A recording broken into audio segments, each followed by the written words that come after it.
Selamat malam, perkenalkan nama saya Heldi Handoko dengan NIM 2009-116047. Kali ini saya akan menjelaskan jawaban dari kuis teknik peramalan. Untuk kuis pertama, soalnya adalah cek stationari data di atas dan berikan alasan mengapa data tidak bisa disebut stationari atau bisa disebut stationari. Jika data tersebut bukan stationari, buatlah data tersebut menjadi stationari dengan teknik differencing. Kemudian cek apakah data di atas termasuk white noise atau bukan. Untuk data 1, pada data 1, seperti gambar yang kita lihat, bisa disebut stationari dikarenakan memiliki rata-rata konstan dan juga memiliki standar deviasi konstan. Namun data di atas bukan merupakan white noise.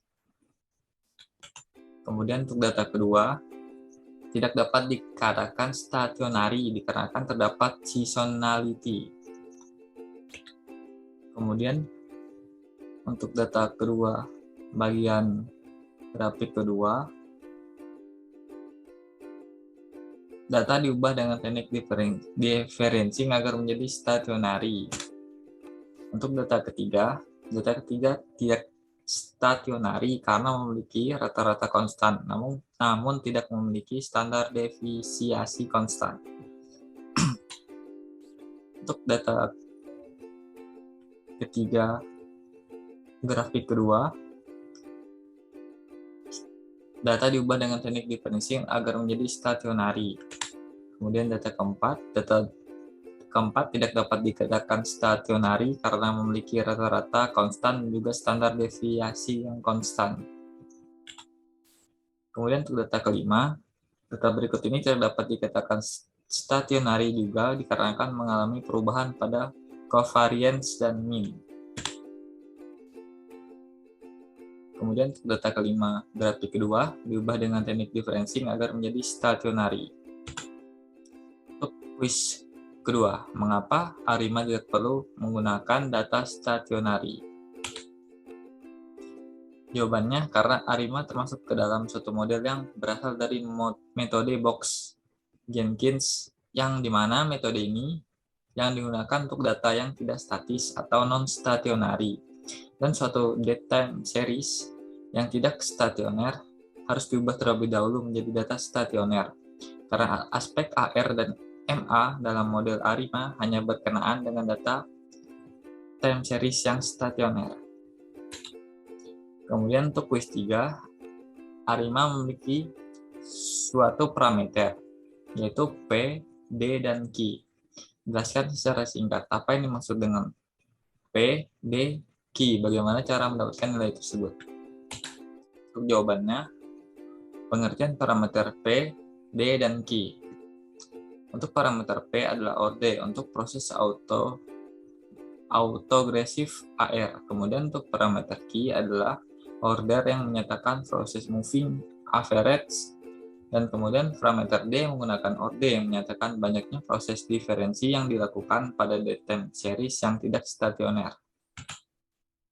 Cara mendapatkan nilai parameter P, D, dan Q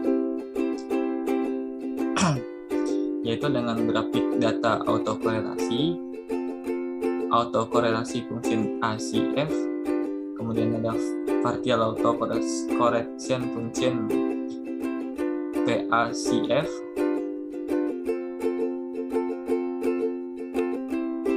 dan grafik autokorelasi parsial jika menggunakan metode autoaggressive AR.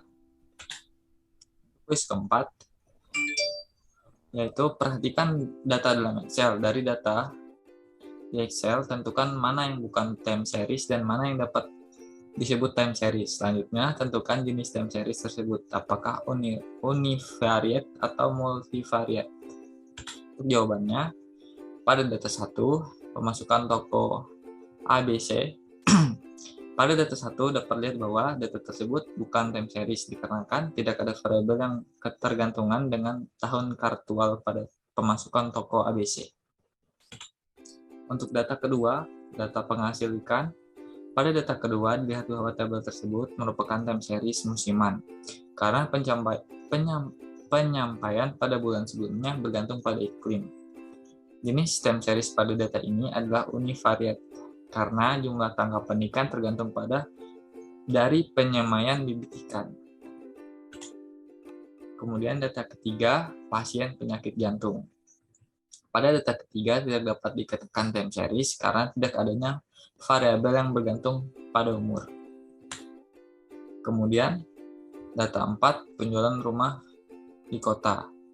Pada data 4 dikatakan time series, trend, dan jenis time seriesnya adalah multivariate karena variabel yang ada pada data saling bergantung.